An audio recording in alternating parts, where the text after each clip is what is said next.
Tawan allowed himself a small smile. And the rest? Being handled by our allied forces. Without the hive mind, they're just individual entities. Dangerous, but not unbeatable. The battle wasn't over. Pockets of resistance remained throughout the galaxy. The transformed council members would need to be contained. The consciousnesses imprisoned in the defense platforms would need to be freed. A new galactic order would need to be built. But the existential threat had passed. The illusion that had shaped galactic society for 40,000 years had been shattered. As the Prometheus Reborn moved away from the battlefield, Admiral Tawan stood at the observation window, looking out at the stars his ancestors had left behind so long ago. Was it worth the wait? Asked Minsu, joining him. 40,000 years, mused Tawan. A long time to carry a plan across generations. But we succeeded, said Minsu. We saved them all, even those who didn't know they needed saving. Tawan nodded. That was always the mission. Not revenge, not conquest. Protection. Below them, the freed worlds began the process of rebuilding. Species that had never known their true history started to reclaim their heritage. The observation deck of the council vessel, Eternal Light, was quiet. Chief Scientist Trelvek stood motionless, his four eyes fixed on the strange energy readings. For 300 years, he had served the council faithfully. Never had he seen anything like this. The readings are getting stronger, said his assistant, a young Vel named Drav. The sealed zone is becoming unstable. Trolvek's skin darkened with worry. Every child in the galaxy learned about the sealed zone, the place where the destroyers had vanished 40,000 years ago. The dangerous species that nearly broke reality before the wise council ancestors had stopped them. Alert High Command ordered Trelvek. We need a military escort immediately. The Eternal Light was a science vessel, not built for combat. Its scanners were the best in the fleet, but its shields would not last against any serious attack. The ship's captain, Euro, joined them on the deck. Is it truly happening? After all these millennia. The seal is breaking, confirmed Trelvek. Something is coming through. The three aliens watched as space itself seemed to tear open. The fabric between stars ripped apart, creating a swirling tunnel of light. The wormhole that had been sealed since ancient times was reopening. Council vessel incoming, announced the ship's computer. The Righteous Guardian will arrive in 20 minutes. That may be too late, whispered Drav. He was right. The wormhole expanded suddenly, its mouth growing wide enough to admit large ships. The scanner alarms blared as massive objects began emerging from the tier in space. First came scout vessels, sleek and fast. Then larger ships appeared, warships with weapons unlike anything in the Council database. Finally, an enormous vessel emerged, dwarfing even the largest Council ships. By the first light, gasped Captain Euro. The destroyers have returned. Trelvek studied the ships with scientific curiosity, fighting against primal fear. The vessels bore markings unknown to modernize except in ancient texts, human insignia. Open communications, he said. We should learn their intentions before the military arrives. Perhaps we can avoid conflict. The main screen flickered, and a face appeared that sent chills through everyone on deck. The battle had been raging for hours. Human vessels could disable or destroy Xol ships with relative ease, but the sheer number of enemy vessels made progress slow, and time was running out. New transmission from the Council homeworld, reported the communications officer. Priority emergency channel. Ambassador Jayun's face appeared on screen. Her usual calm was gone, replaced by urgent concern. Admiral, the council chamber has been breached. The elders, she paused, visibly shaken. They're transforming.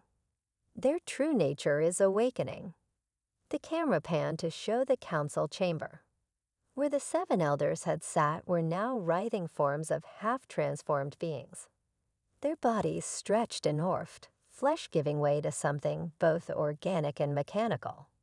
Elder Zinthra, always the most conservative voice, was now almost completely changed. Her body a mass of tentacles and pulsing lights. "They're reconnecting to the soul hive mind," said Jai-Yun.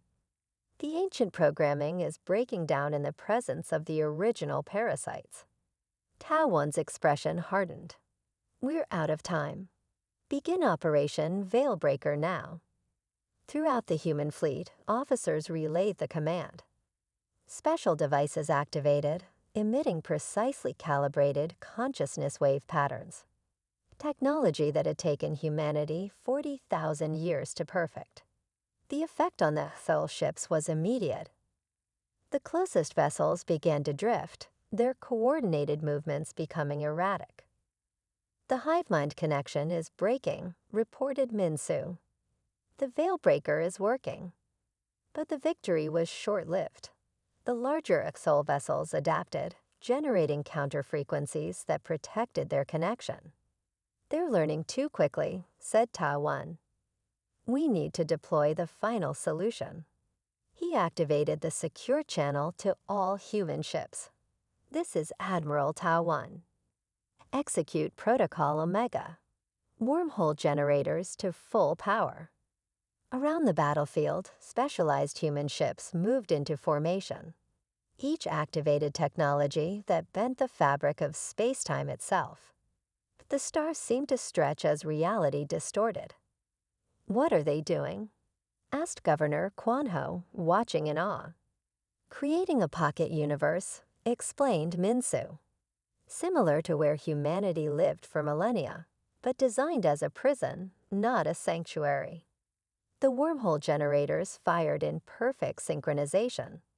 Space itself folded around the Pthol fleet, creating a contained bubble of reality. The enemy ships tried to escape, but the physics within the bubble operated under different rules. Rules humanity had designed specifically to contain the Pthol. On the council homeworld, the transformed elders screamed as their connection to the hive mind was severed. Without that connection, their bodies began to revert, though they would never be the same again. "Containment field stable," reported Minsu. 87% of the Thol fleet captured. Before the debate could continue, the chamber doors opened. A single human female walked in, escorted by council guards who looked nervous despite their weapons. The human wore a simple white uniform with no visible weapons or technology. "I am Ambassador Jai-Yun of the Human Collective," she announced, her voice somehow carrying to every corner of the vast chamber without seeming to shout. "I thank you for agreeing to this meeting." Elder Mox leaned forward. "We did not agree. You forced your way into our space with military vessels." Jai-Yun smiled politely. "We came prepared for any reception." History suggested caution was wise. The human walked to the center of the chamber, seemingly unconcerned by the hostile stares from most of the council members. "You know us as the Destroyers," she began. "Your histories tell you we nearly destroyed reality itself before your ancestors heroically drove us away."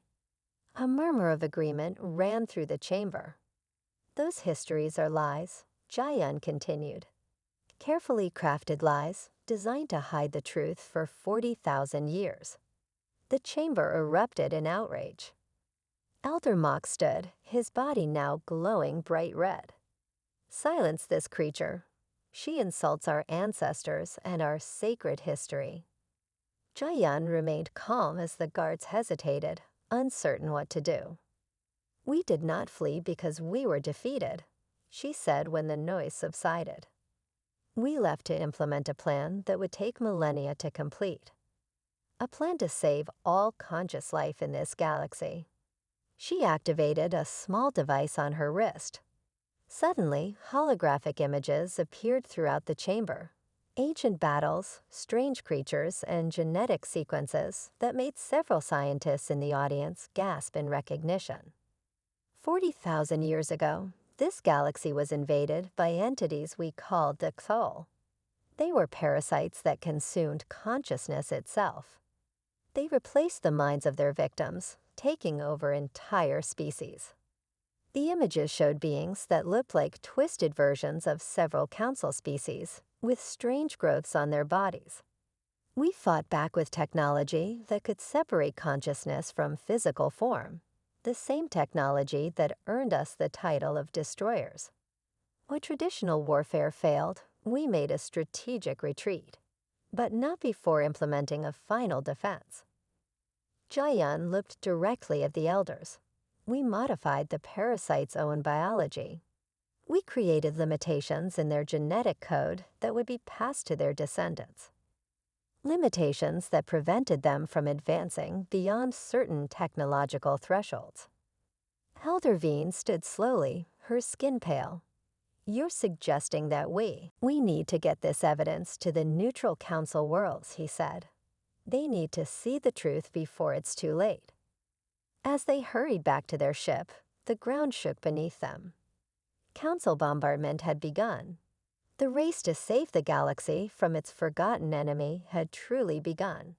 The outer rim world of Velastus had never been important to the Council. Its people, a mix of 12 different species, had been left mostly to govern themselves. This neglect had bred independence in Governor Quanho, whose six-limbed body marked him as one of the newer evolutionary branches of the Lentari species. "The humans have shown us proof," Quanho said to the gathered representatives of Velastus. "Not just words, but ancient records that match our own forbidden histories." The meeting hall was packed. News of the returning humans and the approaching Sol threat had reached even this distant world. "The Council has protected us for thousands of years," argued Trade Minister Pell. "Why trust these humans who abandoned the galaxy?" Before Quanho could respond, the building's alarm sounded. Outside, the sky filled with ships, not the expected council vessels, but the sleek craft of the human fleet. A single shuttle descended to the landing pad outside the hall. The doors opened to reveal Admiral Tawan himself, accompanied by 2 officers. The human leader was tall by most species standards, with silver hair that contrasted with his dark uniform. "Governor Quanho," he said with a respectful bow. "I apologize for arriving unannounced. Council warships are on their way to your system. They plan to make an example of any world that listens to our warnings." The governor's skin paled. "We have no defense against council ships." "That is why we are here," said Tawan.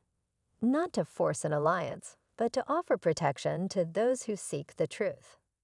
As if on cue, the communication screens activated. The stern face of Council Commander Zelth appeared, his scaled skin flushed with anger. "This is your only warning," the commander announced. "Surrender the human vessels in your space or face orbital bombardment. You have 10 minutes to comply." The screen went dark. Panic spread through the hall. 20 Council warships have just exited faster than light travel, reported one of Taiwan's officers, a woman named Sujin. "Heavy cruiser class."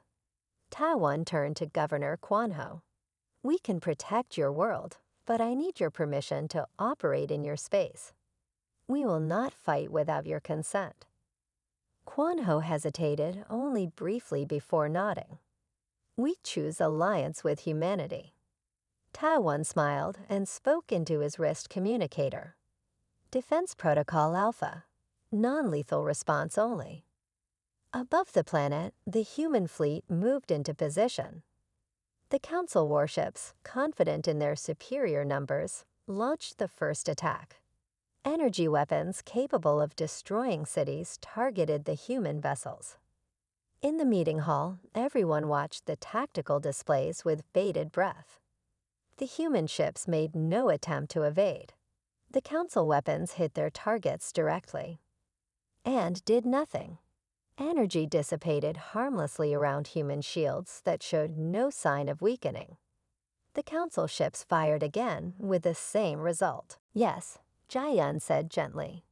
The council species are the descendants of those modified parasites. Your ancestors were not heroes who saved the galaxy.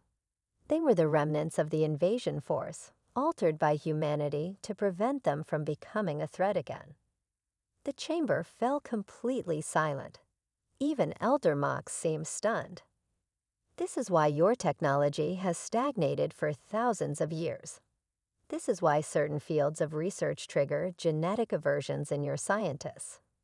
We built safeguards into your very DNA. A younger council member from the outer world stepped forward. If what you say is true, why return now? After all this time, Jiayun's expression turned grave. Because the original Xol have evolved. They followed us from the pocket universe, where we've lived for millions of subjective years. They're coming to reclaim their children and consume all consciousness in this galaxy. She showed a final image, a massive fleet of organic-looking ships moving through deep space toward the galaxy. You have a choice. Continue believing comfortable lies or accept the truth and join us in fighting the real enemy. Humanity didn't return to conquer. We returned to fulfill a promise made 40,000 years ago, to protect all sentient life in this galaxy. As Jiayun finished speaking, alerts began sounding throughout the chamber. Council communication channels were flooded with reports from the outer systems. Strange ships had been detected at the edge of the galaxy, ships that matched no known design. Elder Veen looked at her fellow elders, then back to Jiayun. How long do we have? Not long, the human replied. The war that never truly ended is about to begin again. And this time, we must stand together or fall separately. The ancient archive world of Memoris had been sealed for 30,000 years. Its surface was barren, a wasteland of dust and ruins. No council species had set foot here since the time of forgetting. Chief researcher Henke stepped carefully through the crumbling entrance of what had once been a vast library. His environmental suit protected him from the thin atmosphere, but nothing could shield him from the weight of history pressing down on him. Scanners detect a power source below, said his assistant Du Yun, still active after all this time. Henke nodded. The humans built things to last. Their small team had slipped past council patrols to reach this forbidden world. In the week since Ambassador Jiayun's shocking claims in the council chamber, the galaxy had descended into chaos. Half the council worlds accepted the human story, while the others, led by the elders, denounced it as lies. Here, said Du Yun, pointing to a section of floor that looked different from the rest. This isn't dust. It's some kind of preservation material. They carefully cleared the area, revealing a sealed hatch. Ancient symbols marked its surface. Warnings in 20 different languages, most extinct for millennia. Can you open it? Asked Henke. Du Yun studied the control panel. It needs genetic verification. Human DNA. The being looked almost like several council species, yet was distinctly different. It had 2 eyes, skin without scales or fur, and showed teeth in what the council database identified as a smile, a human expression with multiple possible meanings. I am Admiral Ta-Wan of the human fleet, the being said in perfect council standard. We come in peace, though we are prepared for war if necessary. Captain Euro stepped forward. This sector is under council protection. Your kind left this galaxy by agreement. Why have you returned? The human's expression changed slightly. We left this galaxy under threat of extinction. We return now because a greater danger approaches, one that threatens all life, including the council. Before they could ask more questions, the scanners detected new ships arriving. The Righteous Guardian had arrived early, accompanied by 3 battle cruisers. Stand down and prepare to be boarded, came the immediate command from Council Admiral Ball. All destroyer vessels will surrender their weapons and submit to Council authority. Trelvek watched in horror as the human ships made no hostile moves, yet shifted into a defensive formation. The human admiral's face showed what the database called disappointment. After 40,000 years, the Council still reacts with fear instead of wisdom, said Admiral Ta-1. We hoped things might have changed. The Council ships fired warning shots. The human vessels absorbed the energy without damage. Please inform your Council that humanity has returned, Ta-1 continued calmly. We bring knowledge of your true history and a warning of the coming storm. We offer alliance, not conquest. With that, the human ships executed a perfect synchronized maneuver, easily evading the Council vessels despite their massive size. What should have been impossible was accomplished with casual grace. The fleet moved away at speeds no Council ship could match. They could have destroyed us, realized Trelvek. They chose not to. Within hours, the Council of Elders called an emergency session. Reports flooded in from across the galaxy. Human ships had appeared at multiple locations simultaneously. They made no aggressive moves, but could not be stopped or contained. After 40,000 years of peace under Council rule, the destroyers had returned. And despite the ancient warnings, they had not immediately brought destruction. As Trelvek reviewed the scan data from the encounter, he couldn't shake the feeling that everything the Council had taught about history might be wrong. The humans had returned, and the galaxy would never be the same. The Council chamber on Apex Prime was filled with a tension not felt for thousands of years. 500 representatives from across the galaxy sat in rising tiers around the central speaking platform. Above them, the 7 elders watched from their elevated thrones. The humans have violated the ancient accord, shouted Elder Mox, his translucent skin pulsing with angry red lights. They were allowed to leave peacefully, on the condition they never return. The other elders nodded in agreement, except for Elder Veen, the youngest among them. She had always questioned the old stories. Perhaps we should hear what they have to say, she suggested quietly. 40,000 years is a long time, even for our kind. The being looked almost like several Council species, yet was distinctly different. It had 2 eyes, skin without scales or fur, and showed teeth in what the Council database identified as a smile, a human expression with multiple possible meanings. I am Admiral Ta-1 of the human fleet, the being said in perfect Council standard. We come in peace, though we are prepared for war if necessary. Captain Euro stepped forward. This sector is under Council protection. Your kind left this galaxy by agreement. Why have you returned? The human's expression changed slightly. We left this galaxy under threat of extinction. We return now because a greater danger approaches, one that threatens all life, including the Council. Before they could ask more questions, the scanners detected new ships arriving. The Righteous Guardian had arrived early, accompanied by 3 battle cruisers. Stand down and prepare to be boarded, came the immediate command from Council Admiral Ball. All destroyer vessels will surrender their weapons and submit to Council authority. Trelvek watched in horror as the human ships made no hostile moves, yet shifted into a defensive formation. The human admiral's face showed what the database called disappointment. After 40,000 years, the Council still reacts with fear instead of wisdom, said Admiral Ta-1. We hoped things might have changed. The Council ships fired warning shots. The human vessels absorbed the energy without damage. Please inform your Council that humanity has returned, Ta-1 continued calmly.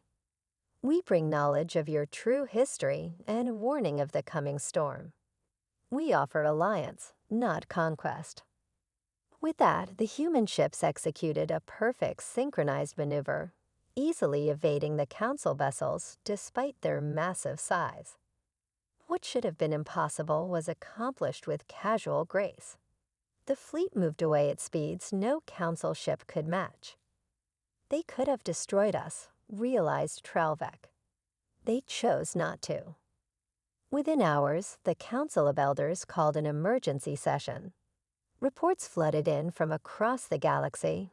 Human ships had appeared at multiple locations simultaneously. They made no aggressive moves, but could not be stopped or contained. After 40,000 years of peace under Council rule, the destroyers had returned. And despite the ancient warnings, they had not immediately brought destruction. As Trelvek reviewed the scan data from the encounter, he couldn't shake the feeling that everything the Council had taught about history might be wrong. The humans had returned, and the galaxy would never be the same. Thus, the Council chamber on Apex Prime was filled with a tension not felt for thousands of years. 500 representatives from across the galaxy sat in rising tiers around the central speaking platform. Above them, the 7 elders watched from their elevated thrones. "The humans have violated the ancient accord," shouted Elder Mox, his translucent skin pulsing with angry red lights. They were allowed to leave peacefully, on the condition they never return. The other elders nodded in agreement, except for Elder Veen, the youngest among them. She had always questioned the old stories. "Perhaps we should hear what they have to say," she suggested quietly. 40,000 years is a long time, even for our kind. From the shadows stepped a third figure who had remained silent until now. The human observer called Sung-Ho placed his hand on the panel. Light spread from his palm, and the hatch slid open with a hiss of preserved air. "After you," he said politely. The 3 descended into darkness that soon gave way to soft blue light. The archive chamber activated as they entered, systems awakening after an unimaginable sleep. Holographic displays flickered to life around them. "Begin historical record," said Sung-Ho, and the chamber responded to his voice. The air filled with images, the galaxy as it had been 40,000 years ago. They saw worlds teeming with life, civilizations at their peak. Then came the darkness. The Xol arrived first as seemingly benevolent visitors. They offered knowledge and technology, but their true nature was revealed too late. The parasites infected key leaders first, then spread throughout populations. Entire species were consumed, their bodies becoming vessels for soul consciousness. "This matches no council history," whispered Du Yun, her voice trembling. "Of course not," said Sun-Ho. "The victors write history. Except in this case, there were no true victors." They watched as humanity fought back. Humans developed weapons that could separate consciousness from body. Technology that could destroy the couple without killing their hosts. But the parasites adapted quickly. The war spread across the galaxy, consuming world after world. "Stop record," said Hyun-Ki suddenly. "This can't be right. If the parasites were winning, how did humanity survive? How did the council form?" Sun-Ho's face was grim. "Continue record. Authorization, final truth." The images shifted to show human scientists working desperately. They had discovered something about the Xol, a weakness in their genetic structure. The parasites required certain neural patterns to fully bond with a host. By altering these patterns, humanity found they could create partially resistant hosts. The final solution, narrated a voice from the recording. "We cannot defeat the Xol conventionally, but we can change them, make them less than what they are.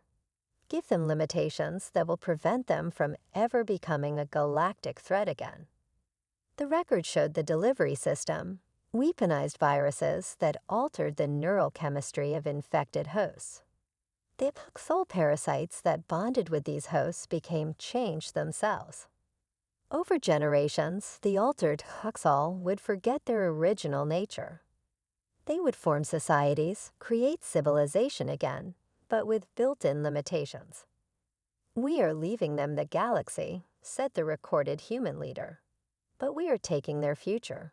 They will never advance beyond certain technological thresholds. They will never remember what they truly are." The final images showed the human exodus. Millions of ships entering an artificial wormhole to a pocket universe where time flowed differently, where they could evolve, advance, and prepare for the day when they might need to return. As the record ended, Du Yun sank to her knees. "The Council, we're all descendants of the altered Huxall, confirm Sung Ho, not evil. Not responsible for your ancestors' crimes, but not what you've been taught you are." A communication alert sounded from their ship above. Admiral Tawan's voice came through clearly. "We've detected Council warships approaching Memoris. Elder Xanthra has declared all humans and human sympathizers to be enemies of the Council. But there's something else. Our long-range sensors have confirmed it. The original Xol fleet has entered the galaxy. They'll reach populated systems within days." Kianqi looked at the images still floating around them, the truth of a galaxy's history, hidden for 40 millennia. "Now," said Tawan quietly. A pulse of energy spread from the human fleet, not a destructive beam, but a wave that washed over the Council ships. One by one, their systems shut down. Weapons, engines, even life support systems deactivated, leaving them drifting helplessly. "We've neutralized their ships without casualties," reported Sujin. "Rescue shuttles are moving to provide emergency life support before their backup systems fail." The gathered representatives of Velastus stared in amazement. Council warships were the most feared force in the galaxy, yet the humans had disabled them as easily as turning off a light. "You could have destroyed them," said Quan Ho. "That's not our purpose," replied Tawan. "Those ships are crewed by victims of history, not our enemies. The true enemy approaches." As if to emphasize his point, a new alert sounded. Sujin's expression grew concerned as she checked her devices. "Admiral, we're receiving a transmission from Engineer Songmin. Her team has infiltrated the ancient defense platform orbiting the Council homeworld." The tactical display shifted to show a young human woman in a stealth suit. Behind her was technology that looked both organic and mechanical. "Admiral, we've confirmed our worst fears," reported Salman. "The Council's defense platforms are powered by captured consciousnesses, trillions of them, harvested from the original species that Xul invaded." Guests filled the room as Songmin's camera panned to show vast chambers filled with glowing containers. "These are the original minds of conquered species, kept in a state between life and death for power generation. Some date back to before humanity left the galaxy." Tawan's face hardened. "Can they be freed?" "Yes, but it will take time. And there's something else." Songmin's voice dropped. "Long-range scans confirm the Xul fleet has broken through the outer defensive line. They're heading directly for populated systems. They'll be here within 3 days." Governor Quan Ho stepped forward. "Velastus pledges not just our protection, but our full support. What resources we have are yours." Across the galaxy, similar scenes played out. The truth spread despite Council efforts to contain it. Younger species and outer colonies rallied to humanity's side, while the Council split between those loyal to the Elders and those who questioned the ancient stories. The galaxy was dividing as the greatest threat in its history approached, an enemy it had been conditioned to forget. The space above the ancient world of Genesis Prime churned with ships. 3 days had passed since the first Xul vessels crossed into the galaxy. What began as a trickle had become a flood. thousands of biomechanical ships, each carrying millions of the parasitic consciousness entities. Facing them was the strangest fleet the galaxy had ever seen. Human vessels formed the core, their advanced technology shining like stars against the darkness. Alongside them fought ships from the outer colonies and younger species. Even some council vessels had joined, those whose crews had accepted the truth about their origins. On the command deck of the Prometheus Reborn, Admiral Tawan studied the tactical display with grim focus. Beside him stood Captain Minsu, his most trusted officer, and Governor Kwanho, representing the Allied worlds. "Their numbers are greater than our projections," said Minsu quietly. "Even with our technology, we're outnumbered 30 to 1. Tawan nodded. "Numbers aren't everything. The Veilbreaker is ready.